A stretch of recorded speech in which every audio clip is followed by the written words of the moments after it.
বড় হাঁড়িতে রান্না হচ্ছে গরুর মাংস, তাও নাকি বিক্রির জন্য। যে মাংসের স্বাদ একসময় শুধু পাওয়া যেত বিয়ে বাড়িতে, তা এখন মিলছে খোলা আকাশের নিচে নওগাঁর মুক্তির মোড়ে।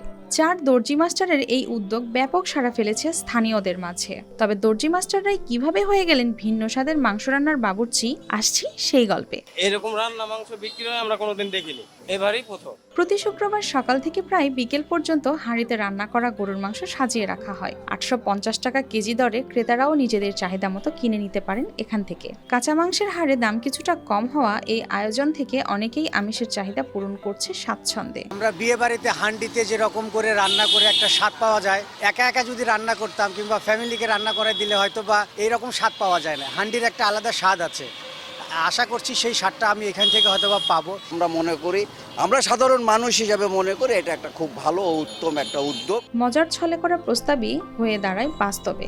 4 জন মিলে বিয়েবাড়ির সেই স্বাদের মাংস সপ্তাহে একদিন সাধারণ মানুষের হাতে পৌঁছে দেওয়ার উদ্যোগ নেন। শখের শুরুটা এখন ব্যবসায় রূপ নিচ্ছে, আর লাভের অংশ তাদের মধ্যে ভাগ হয় সমানভাবে।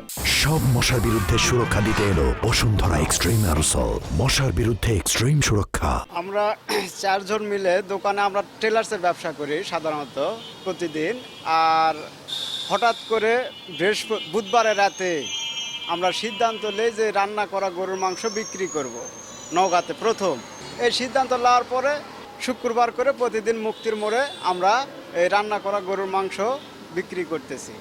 এটা হচ্ছে ঘরোয়া স্বাদের রান্না, বাসায় যে রান্না হয় এটা আমরা এক জায়গায় বেশি করে ডেকেতে রান্না করতেছি, এটার জন্য স্বাদ অন্যরকম হয়। এই জন্য ক্রেতারা কিনতে আসে, যেন আমাদের ক্রেতারা যদি একটু বেশিভাবে আমাদেরকে উৎসাহিত দেয় এবং বেচা কিনা যদি বেশি করতে পারি, ইনশাআল্লাহ আগামীতে আর একটা শাখা খোলার চিন্তা করতেছি। ক্রেতারা বলছেন রান্নার ঝামেলায় অনেক সময় মাংস খাওয়া হয় না। বিশেষ করে ব্যাচেলারদের জন্য এটি বড় সুবিধা। স্বাদ ভালো লাগায় তারা বারবার ফিরছেন বড় হাঁড়িতে রান্না করা মাংসে। এটা একটা ভালো উদ্যোগ, কারণ ফ্যামিলিতে পরিবারে তো আমরা রেগুলার খেয়ে থাকি, বাট এটা অনেক সময় যারা আমরা ব্যাচেলার আছি বা যারা চাকরিজীবী আছি তাদের জন্য এটা খুবই ভালো।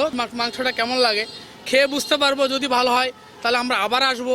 এটা খুবই একটা ভালো উদ্যোগ। অল্পে শুরু হওয়া উদ্যোগটি সামাজিক যোগাযোগ মাধ্যমে ছড়িয়ে পড়তেই বেড়ে যায় ভিড়।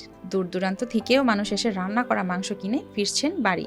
ছোট এই ধারণাই এখন নওগাঁর 4 দর্জি মাস্টারের জন্য নতুন সম্ভাবনা তৈরি করেছে। News desk, RTV।